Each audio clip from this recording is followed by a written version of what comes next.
Quanti anni ha lei, Santo? 96, già fatti. Quando ha fatto l'alpino? All'alpino sono andato sotto la Naia il 15 marzo 1940.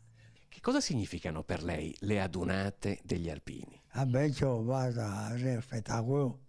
Guarda che la donata del 2008 qui a Bassano c'era 700.000 persone.